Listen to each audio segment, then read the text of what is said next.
Le premier jour, il y a toutes les présentations et les banalités et je termine surtout toujours mon cours avec la citation: «Soyez vous-même, les autres sont déjà faits».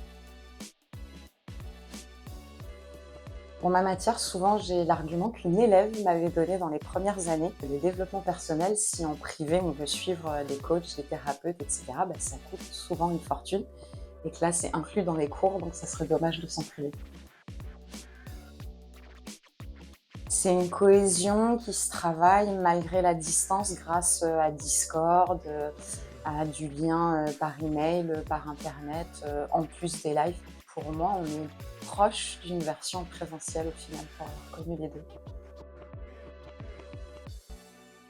Il faudra pas se nier que, il y aura forcément un peu plus de travail si on part vraiment de zéro et qu'il y a aucune base, mais c'est loin d'être impossible et il y en a déjà plusieurs qui l'ont fait. Je ne doute pas qu'il y en a d'autres qui le feront sans problème. Pour mieux se connaître et indirectement après mieux se vendre. C'est plus facile d'affirmer, une identité et de savoir entre guillemets «se vendre», sur les marchés quand on se connaît un minimum, quand on a pris confiance en soi, et qu'on a un peu d'estime de soi.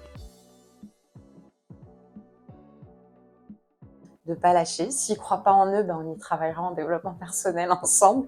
À ceux qui sortent du cursus et qui deviennent, qui rentrent sur le marché du travail, de croire en eux aussi, ce serait le même conseil, hein, de juste foncer, oser.